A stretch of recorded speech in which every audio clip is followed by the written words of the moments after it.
Good afternoon, everybody, and welcome to the end of the penultimate week of term. So far, so good, and thank you very much indeed for all you've done to support us in getting to this place as we have. The children have really settled into the routine of school life once more. They're working extremely well despite certain restrictions in lessons, and those lessons are absolutely packed with fun and education as they ever were. Great to see our full core of our specialist staff able to be operating across the school in a very safe and careful manner, and that's enabling our extremely rich and broad curriculum to be delivered as it should be within the school. Absolutely delighted by that. There are a few events that we're going to have to cancel. I'm sure you've already anticipated this, but things like the fireworks display, obviously, and the carol concert at the end of the school at St Augustine's are both, unfortunately, victims of the present system. However, alternative ideas are being conspired in corners of the school, and although it's too early to give details, creative juices are certainly flowing, and Christmas and the winter holidays will still be an event that draws us all together, and I'm sure gives children an opportunity to perform, and those performances will be captured and pushed out to parents through some means or other.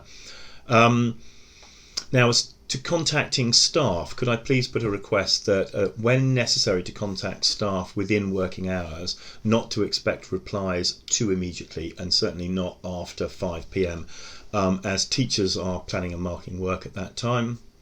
Teachers are very happy for parents to email, but they can't reply when they're working with the children during the day, so have to find a fairly small window in which to do so.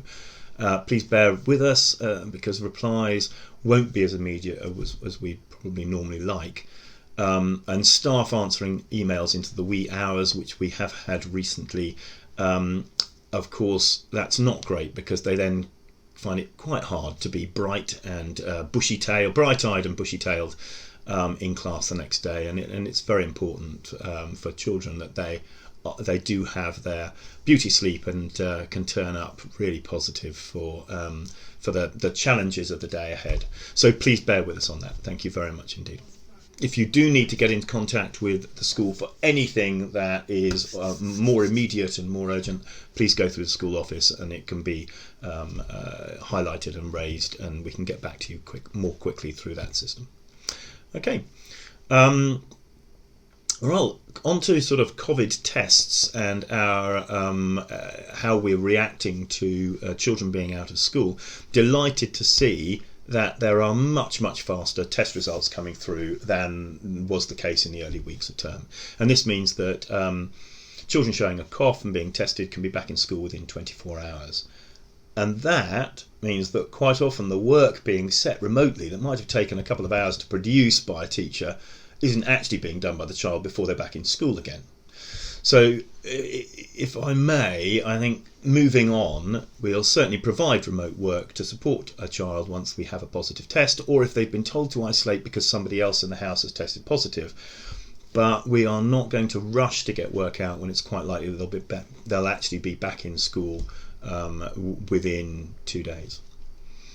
Clearly, should they test positive, we'll do something about it immediately at that time, and we'll have had that going in, being done in the background, so that can be done immediately at that point.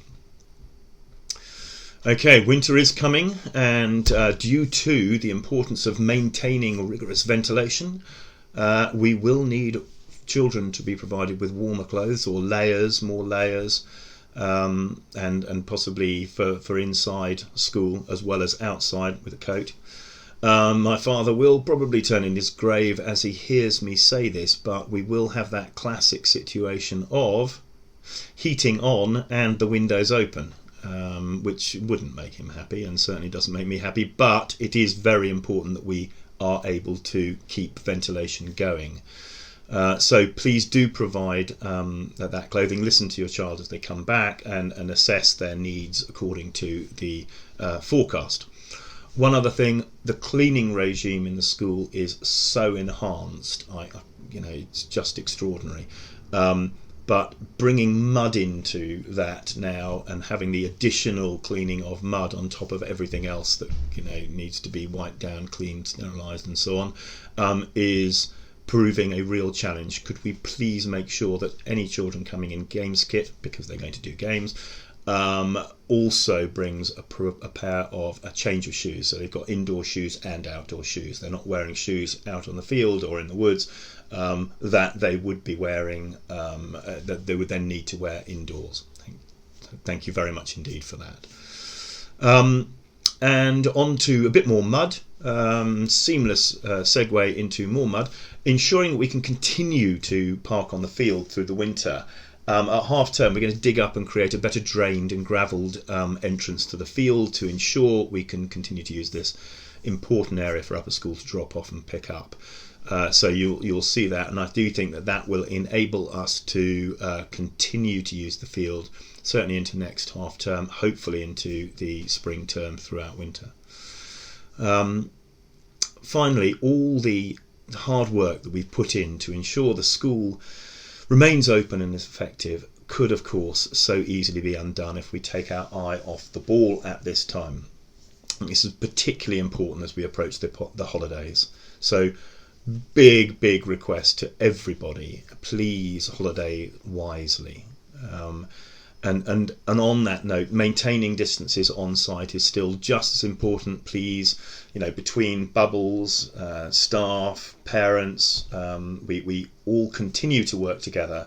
I honestly believe we have every chance of pulling this off, and I sincerely hope that we can manage to do so. So thanks again for your continued support. Thanks for everything you're doing. I hope you have a great weekend, and let's see if we really can be amazing and pull this whole thing off. Okay, bye bye.